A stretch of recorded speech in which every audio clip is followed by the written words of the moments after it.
জীবিন একবার না বারবার বললেন মিথ্যাবাদীর জন্য ওয়াইল নামক জাহান্নাম।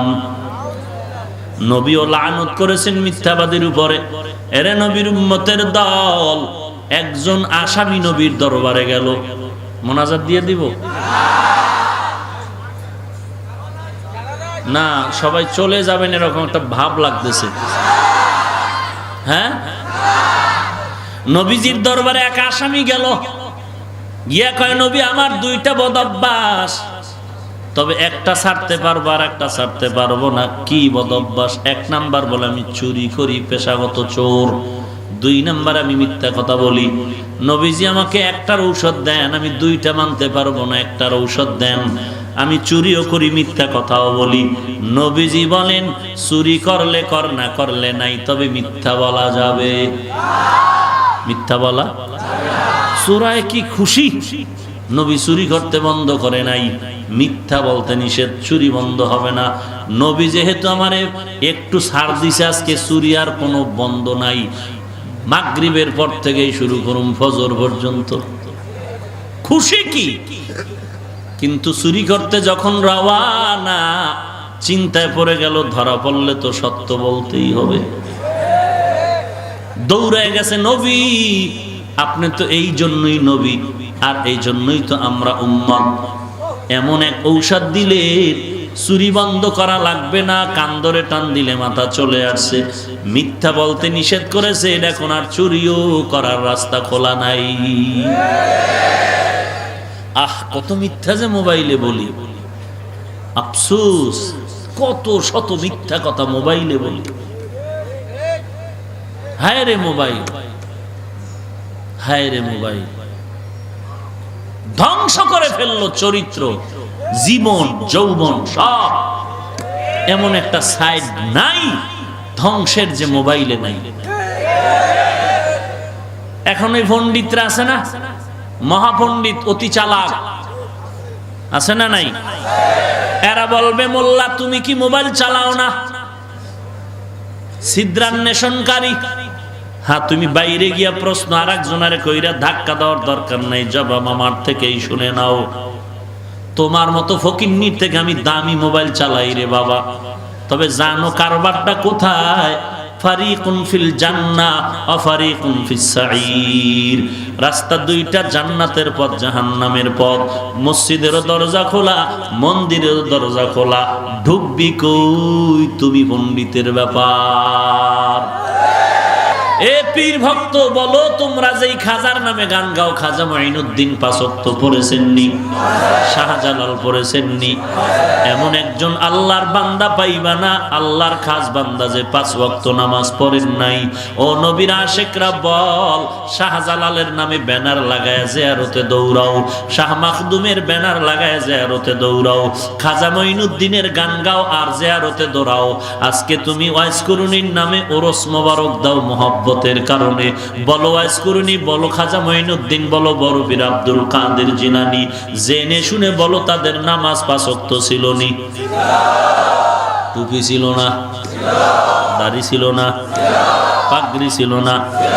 তাহলে তুমি যদি শাহজালালের ভক্ত দাবি করো, বড় পীরের ভক্ত দাবি করো, খাজার ভক্ত দাবি করো, বলো বাবা তোমার টুপি নাই কেন, নামাজ নাই কেন, দাড়ি নাই কেন, পর্দা নাই কেন?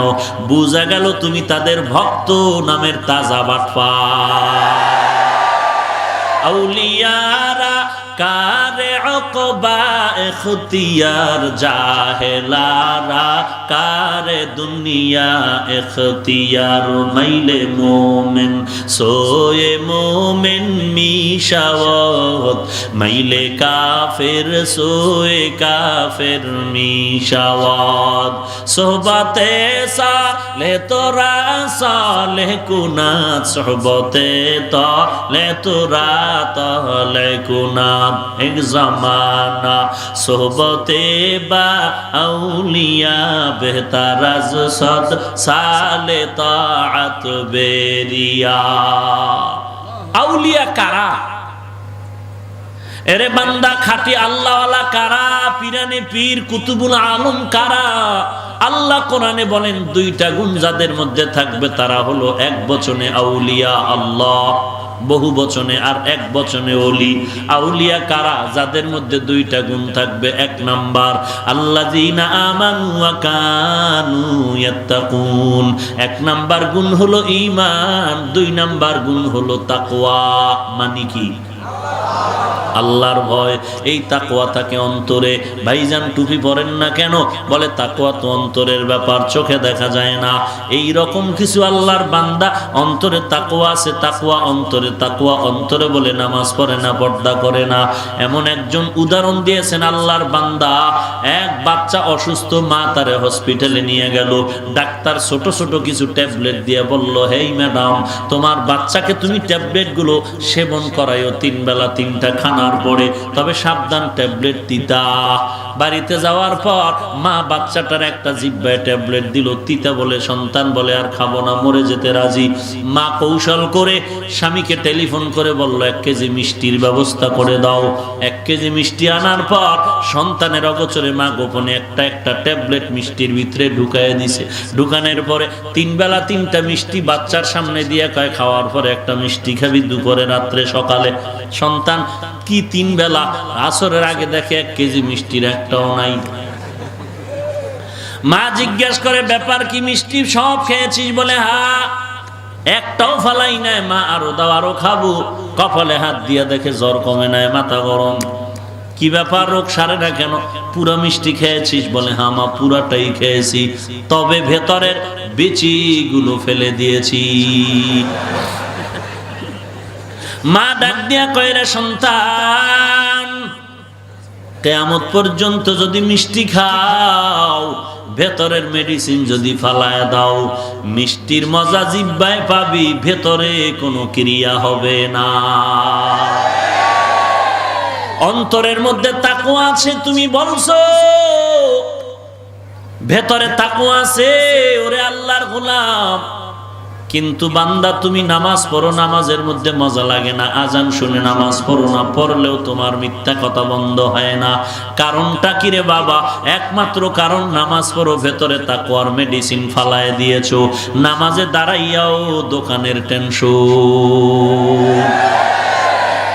হজে গিয়াও কত মাস্তানি সেখানে। একটা বছরে বাঙালি বাংলাদেশে যেই পরিমাণ গালি না দেয়, হজের 40 দিনে আর বেশি দেয়। কারে দেয়? আলেম রে, যে আলেম নিছে। ইমাম রে দেয়, যে ইমাম নিছে। সমস্যা কি? খানা আসতে দেরি হয়েছে 3 মিনিট, গালি। এরে আল্লাহর বান্দা, টাকা কম দিছিনি? গালি কি? টাকা কম দিছি মিয়া, 3.5 লাখ টাকা দিছি। খানা আসবে 6 বেলা নামাজের একামতের আগে। বুঝেন নাই? এত সোজা আল্লাহ পাওয়া। ওয়া মান ইউআযযিম শাআইরাল্লাহ ফাইন্নাহা